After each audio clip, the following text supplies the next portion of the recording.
we love Jesus in our house, right? And we believe that God has a plan for us, and that if we bring him in on the equation, that we can write a pretty powerful story.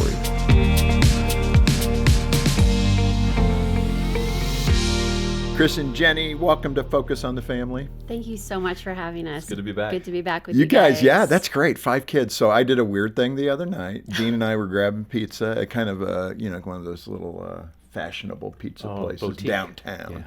And this young family came in, and it was awesome. They had 3 kids, one in a stroller. They're, getting pizza to go. And as we're walking out the door together, I said, "That is great. You guys have had 3 kids. That's wonderful. I love seeing families." And we get in the car, and Jean goes, "That was weird." She goes, "Why would you say something?" Because it's awesome to see young families having children. Well, it is. But she said that is awesome, but I think it's a little odd to say that to strangers. Well, when we show up at a restaurant, people are always I bet. people, they start rolling their eyes like, "Here we go. We got 5 kids." And then usually they come in like, "Your kids were so well behaved." Yeah, it's like they're waiting for us to ruin their night. Okay, but fundamentally, you think of a restaurant, they should be ringing the bell. A family of 5 in here. Ding, ding, ding, ding, right. That's money. That is, for sure. It is kind of weird that the culture has leaned away from having big families and see it as something negative. There's something in me that goes, wake up. I don't want to see any more of your dog pictures. Dogs are great, cats are great, but kids are better. Mm-hmm. So, They're pretty great, yeah. and you guys are experts on that, having 5 kids gosh. yourself. We're All right, someday. Jenny, let's, I'm sure this gets right to it. Like some days you had to be going crazy. Are you sure, Absolutely. Chris? 5 kids. You know what I did today, Chris? Let me get my hands around your throat. Did you have a day like that? Oh, absolutely. We always joke that, after that 3rd kid, it just starts getting chaotic, And That's and what I've heard. after your, 3rd week without sleep, you're like, what were all those things we said we were going to do someday? What were all those things we said were important? And that's really where the book came from, was just this really deep desire to be intentional. Like you said, we don't want to just forget all those things we said we were going to fill our family life with. We want to be intentional. We want to make sure that these rhythms we're filling our home with are lining up with our values. And we're going to have to sit down and put some thought behind this, or we're just going to drift along with the culture around us. About half the listenership and the research that we've done have kids in the home. So you're talking to moms and dads that they're at where you were at. How do you even know that you need a rhythm in your family when you have 3 kids, 4 kids, 5 kids, and rhythm is like the farthest thing from your mind? Well, the truth is, we all have a rhythm of home, right? We have a set of habits that are carrying us, that are shaping us to become a certain kind of family. So the question really is, do we like that rhythm? Do we like those set of habits? Are they in line with our values? Do we like who they're shaping us to become as a family? And if not, how do we make some changes so that we can head in the right direction as a family? The idea behind us coming up with this book is saying, okay, well, we started with our first book, The Rhythm of Us, that was about marriage. This one's like, okay, how do we take these same rhythms and bridge it to families? The same principles apply. But this idea of these 5 practical rhythms where people can go like, hey, what do I do today to get started, right? What are the 5 rhythms I can put my hands on? That's awesome. And that's what we want to unfold, starting with speaking life. So let's describe that one. That one, first of all, is so important. Speaking life over your family, over your kids. We look at that rhythm as almost like a cornerstone between the other ones, because you can focus on serving and some of these others, adventure, but if you're not speaking words of life to each other, nothing's gonna work. It's like, cool, I don't hear what you're saying because you haven't said the things that mean the most to me. And so for us, we've as a value in our marriage that we started off early, and now we do that with our kids. And we love this. I mean, for me, I'm a words guy. I love when Jenny will talk to me and share with me and tell me how much she loves me and all the things, right? I'm an affirmation guy. But our kids are the same way. And so I think if you can cultivate this atmosphere of speaking life into your kids and into your family, there's a massive amount of fruit that will come from that. Jenny, I don't know if it goes with gender generally. I would think moms are pretty good about speaking life over their children. I don't know. I don't have any data. But I think men can struggle more so. For us, it's really the opposite. And it could just be personality type. Like like you said, Chris is really good at this rhythm. You know, if he saw a family at a pizza place, he would probably say, great job having those kids. He would. He just, everything he thinks, he says out loud, which is a different conversation. And Gene would say, yep, I know that feeling. Yep. It sounds like Gene and I are a lot alike. But I have really had to work on this, you know, especially early on in our marriage. It wasn't that I wasn't thinking nice things. I just wasn't in the habit of speaking them out loud, which is a really different thing. You know, if we don't say them out loud, they don't really count because the people that we love don't get to hear those wonderful things we're thinking. And Chris really had to say after a while, like, hey, I'm going to need you to tell me that I'm awesome. Like, I need to hear this from you. Like, great. This is really important to me. And he was right. And over time, I really did learn by his example that just speak it out loud. When you think something nice, just take a moment, speak it out loud. You know, it's amazing when you look at, you know, like our counseling team, we take a look every month at the tally of what are the big headlines that are coming in, just so we're aware. And, you know, that breakdown in communication in marriage is always present in the top 15. And the reason I'm bringing it up, when you look at repairing damage in a marriage, this is one of the fundamental things. For sure. Can you just show appreciation for one another? Yeah. And when you do that, it's like the human heart blossoms. It just opens up. We like to hear these things. Yeah. One of the things we discovered, we were doing a retreat, and we were sitting there with these couples, and they were kind of walking through these rhythms. And I asked them, I said, we asked the question, how many of you saw speaking life modeled from your parents when you were growing up? Specifically, mom and dad saying positive things about each other in front of the children, which also trickled down. 98% of the room said they never saw it. Never saw it. And people go, I never even saw it. I didn't model it. How do I do this?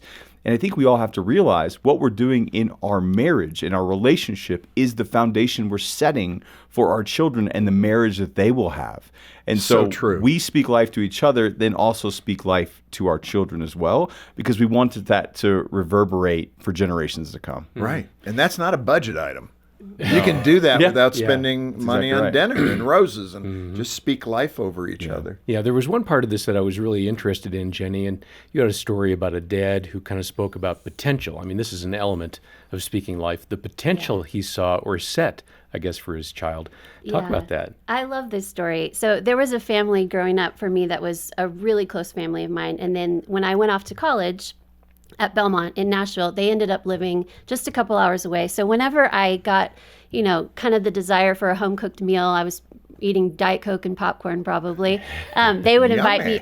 They would invite me over and cook a nice home cooked meal. And it was one of those nights, and I had been over with their family, and they had several other people in the community over as well. And as the evening was dying down, the other guests started heading home, and there was a single woman there who headed home. It was pretty late.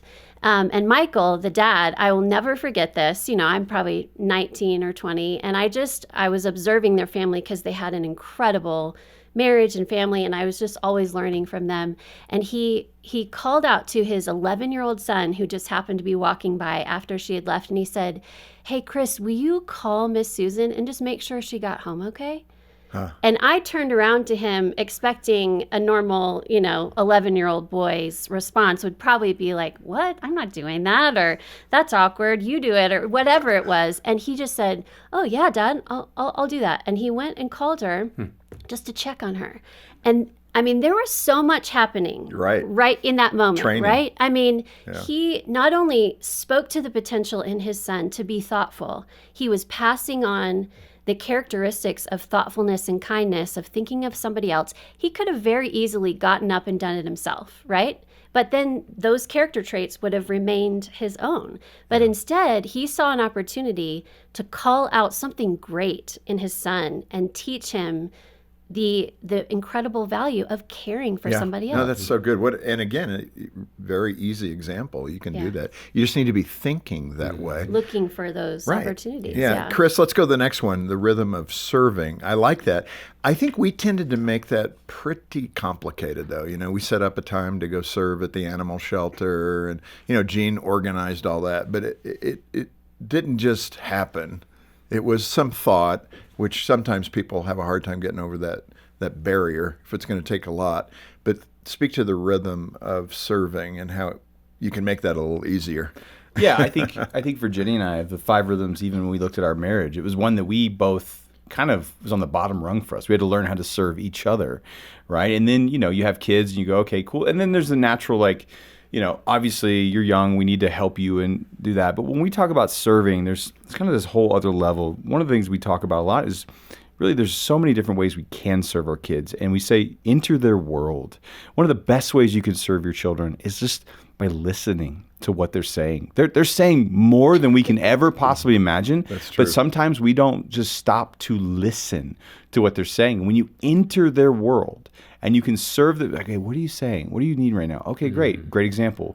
One of our daughters, she loves to read and be by herself. And so she asked Jenny if she could clean out the bottom of one of our closets so she could go and have a reading corner. This was in the middle of 2020. So Okay. all of that Everybody needs a minute. togetherness, the introverts needed their space. Yeah, I need to create a space. Yeah, Yes. so she listened to her, entered her world, and she cleaned out the space in the closet. She had a flashlight in there, and she was reading her book, and the flashlight kind of sees something sparkly in the corner. And just a little backstory at the time, Jenny had lost the diamond on her wedding ring, and we had no clue where it was. Yikes. Well, she had lost it doing laundry, and it turns out 5 months later, it was at the bottom of this closet.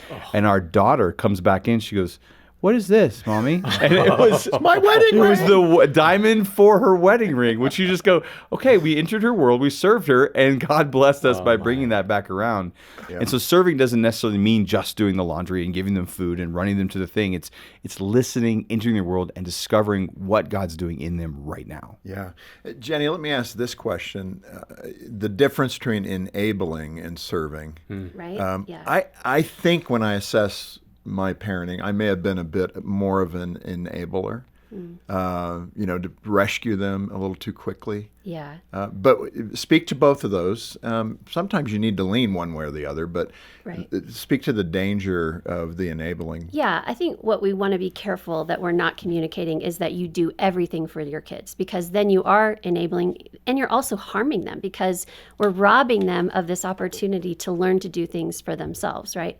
So there is a difference between opportunities to care for my kids and serve them and listen and dignify them. There's a kind of help and serving that dignifies them, and then there's a kind of help that harms them by robbing them of the opportunity to do things for themselves. What is the motivation for a parent who is over enabling? I mean, what's happening for them? They see that as, I'm a great parent. It gives them some kind of satisfaction, I would think. Sure, I would think so as well. And I think that there's probably all different personality types with different motivations for doing that. But I think, the times where I've caught myself doing that, it's usually just, it's easier. Right, it's it's faster. Just easier to That's do it true. myself, Boom. And it's I'm probably going to do it better because I'm a little bit older. I've had some more experience. Yeah. But when I remember, my goal here is to build that character, like we talked about, to see those opportunities where, okay, I could just do this myself, or I could give them this incredible chance to grow into the person I'm praying they'll become. Then I can take that extra minute and let them do it themselves. Yeah. Yeah, and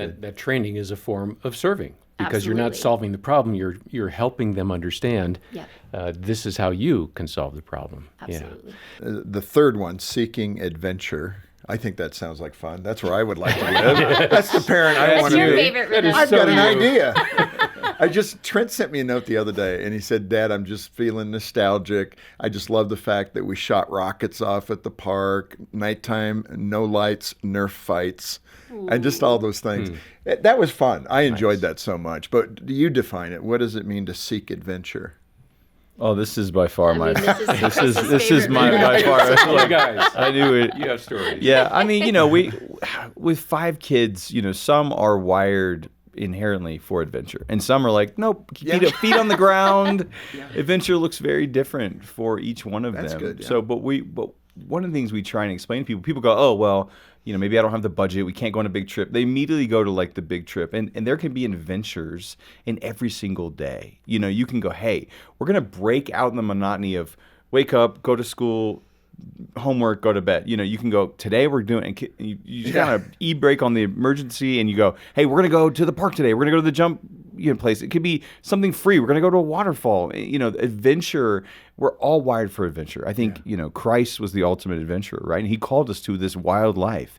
And so I think we're all wired for it. I think some of us are just pre-programmed to go, I don't think I want to do that. And so there's a story we write in the book about how we took the kids skiing, and the two older kids the three younger were at ski school, but the two older kids, they were like, hey, we're going to go off. And I'm like, okay, great. So we're like, cool. We're just going to enjoy some us time on the slopes. And you get on a chair and you're like, okay, it says blue and it says black on that. I was like, we'll just go up and do the blue.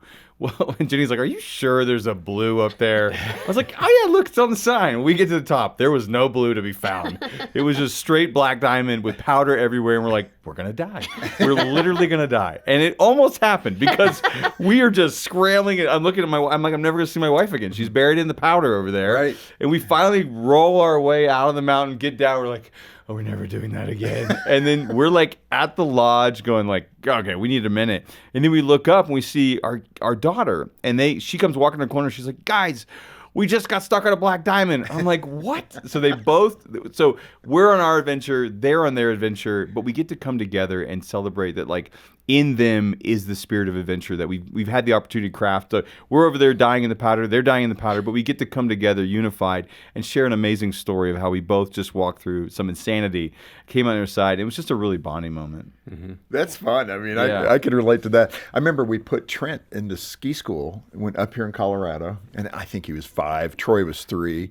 So they were in different classes. And, Gene and I go off to ski for the morning. We're going to meet for lunch. And I get to the bottom of the mountain. There's Trent. And I'm going, where's your ski school? He goes, oh, I got left behind like 3 hours ago. I'm like, what? And he goes, yeah, I guess they weren't counting us. I was going, oh my gosh, Okay. So I went to the window, of course, ski school. I said, hey, you guys lost my son like at 9:00. Oh my God. But he went, sometimes that happens. Wow, okay. And he's like, where's the hot chocolate? So that's like an accidental adventure, Yeah, right? But he had fun. Yeah. Probably helped him grow up a little bit. Yeah, I got to sure. figure my way down At the 5, mountain you here. best be grown up, right? Yeah. Jenny, let me aim this at you, the freedom to fly. But sometimes we can want to wrap our kids in bubble wrap. Man, we didn't have safety belts in cars when I was a kid. I used to jump in our station wagon and roll in the back and see if my mom can knock me from one side to the other. Now, that could have created brain damage. But anyway, you get the point. Just react to that. Yeah. I guess the mechanism, if you're the father or the mother, to relax that safety bubble a little bit and let your kids fly. And then the other side of flying, whatever that might be. Absolutely. And like Chris said, like, we're all wired to fly. We all need adventure, whether we instinctively know that or not. The truth is, nobody wants to get to the end of their life, or our kids get to the end of their time with us as a family and look back at all the things we wish we had done. Nobody wants to do that. We want to marvel at all the adventures we said yes to, and sometimes as parents, that requires us stepping outside of our comfort zone. Like, God will call our kids to things that are way outside of my realm of comfortability. And I have to choose in those moments, okay, if God is calling them into this, am I going to say yes? Am I going to give them that freedom to fly and cheer them on as they go? Or am I going to cling to that comfort and to the safety and look back and wish that we had said yes to some of those things? And there's sometimes you need to do that. So. Well, the same thing can be true. We want that for our kids. But the same thing needs to be true for our spouses. There's moments where our spouses have some dreams, and we need to kind of water those to go, hey, wow, I'm going to give you the freedom to fly in this. Because again, all of this comes from, if we want it in our kids, we have to model it in our marriage. And I think when a spouse comes behind and supports the other one in a way to go, I think it's time for you to step out, have an adventure, because you've been talking about this dream for a while. It's time for you to fly. Kind of related to this is family mottos. We did not have one. I wish we would have. It kind of had a driving theme. But I guess you've got one about trusting God in writing the story. So this relates, I think, to the letting go and the freedom. For sure. Yeah, I mean, look, we all believe, we love Jesus in our house, right? And we believe that God has a plan for us, and that if we bring him in on the equation, that we can write a pretty powerful story. And so we try to incorporate that into our kids' lives and our marriage and everything we're doing, to say, hey, what is God doing here, and how is he moving in you, and how is he moving in this season and moving in our family? And so we just truly believe that when we look up, like, we want the story to be amazing. We don't want our kids, we don't want us in our marriage to look back and go like, we left it on the table or whatever. We want to go, man, that was a wild, awesome ride, and what a powerful story, and God was at the center of it the whole way. That is so good. We're coming up toward the last few minutes here, but we've covered the rhythm of serving, the rhythm of seeking adventure, the rhythm of speaking life. That's where we started. The fourth one is this idea of the rhythm of slowing down. Man, if any culture needs this, it's our culture in North America, because everybody's running fast and we're trying to get things done. And it's almost like our marriage and our parenting become a checklist. Have I done all the right things today for Gene? Have I been a good dad today and spent 10 minutes with each of the boys? It shouldn't be that. It's got to be that organic kind of thing. But when it comes to this rhythm of slowing down, I guess, how do you identify it, and then how do you do it? Yeah. I mean, this is arguably my favorite rhythm. Okay. I love this one. I think because I need it so much, as a one on the Enneagram, as a mom, where I'm always looking at my to-do list, and there is a lot of things on my to-do list with 5 kids and a house to run. It's never empty. But if I'm not careful, I can let myself get so consumed with getting things done that I miss out on the sweetness of family. The best part of my day is never crossing off those things on my to-do list. It's always the moments that I chose to slow down and savor whatever moment I have with my kids. And you said, what's the best way to practice this? There are several ways we outline in the book, but one of the easiest ways to start practicing this is just to let your kids take the lead.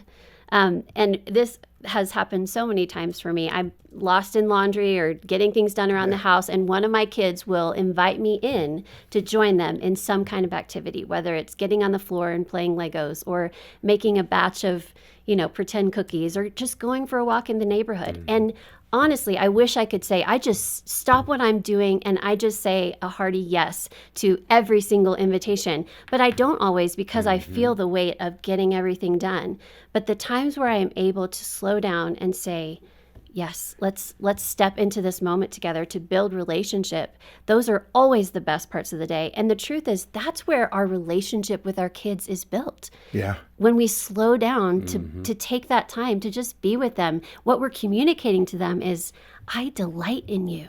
And that's the sweetness of the relationship. A colleague of ours here at Focus, he's been gone a while, Clark Miller, he once said to me, he had 5 kids, and he said, here's the best father advice I could give you, is try to say yes more often than no to your kids when they ask you to do something. Let's play baseball. Let's do this. Let's do that. Just try to say yes more often. Because they won't always ask. Yeah. It's such if you a say small no, window. Too much, they stop asking. Yeah, and when they're teenagers, they become, really obsessed with other things. Be kind. Be kind. Well, they don't wake up every morning just seeking out time with you. That's not, the main goal of their life after a certain period. So it's really important to just savor that time. Yeah, I like that slowing down. It's good. It's good. Lastly is this idea of staying in awe of God. This probably could be one of the best for the family. Who wants to take that one?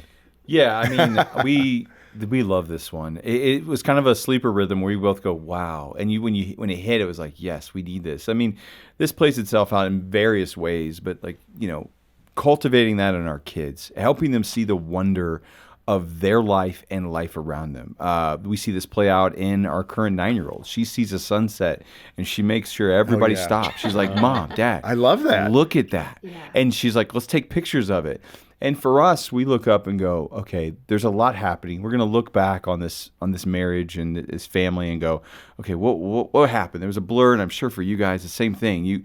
But we try to be as present as we can in the moment. I'm a futuristic guy. She's a nostalgic look back. But God has been good to help us. So when we find ourselves in the midst of that moment where there's a trampoline, kids are jumping the trampoline, they're hitting volleyballs, there's a fire in the backyard, we look at each other, and we talk about this in the book. We call it the this is it moment, where we don't ever have to look back and go like, one day we go, no, this is it. This is where we will look back and reflect on these moments right here. And so being in awe, posturing yourself with your hands open, heart open, eyes open to see the wonder that is this marriage and family. That's the way we try and posture for ourselves and our marriage, and ultimately for our kids as well. Man, think of that. What a great place to end, unfortunately. But what a wonderful primer on what we need to be thinking of as parents, your suggestions on how to slow down, how to stay in awe, speak life over your family. Those are simple things that if you do them, I think you're going to have a far healthier family, right? Which is the goal. And boy, that speaks volumes too to people watching you who maybe don't know the Lord. They're going, something's different with your family. How come you have that kind of joy? Isn't that good? Oh, so Man, so good to have you. Thanks for being with us. Thank you for having Yeah. us. And let me turn to the listener and the viewer. Focus is here for you. We have so many resources. We have Christian counselors that can help you and talk with you and point you in a good direction. We have 7 Traits of Effective Parenting assessment, which is free. Just come and take that assessment. It'll show you in a good way the things that you're doing well and pat you on the back. Then it'll say, here's something you might want to do a little better. It's a great tool, Yeah, and it it's really free is. again. And we want you to get The Rhythm of Home by Chris and Jenni. It is a great resource. I wish I would have had this when my kids were younger or teens and implemented many of these things. We did it by accident, and we didn't do them all well. So get this resource to build that kind of healthy home that you want. Yeah, make a donation today of any amount, either a monthly pledge or a one-time gift, and we'll send a copy of The Rhythm of Home to you. You can donate online. The link is in the program description, or call us. Our number is 800, the letter A, and the word family. On behalf of the entire team, thanks for joining us today for Focus on the Family with Jim Daly. I'm John Fuller, inviting you back as we once again help you and your family thrive in Christ.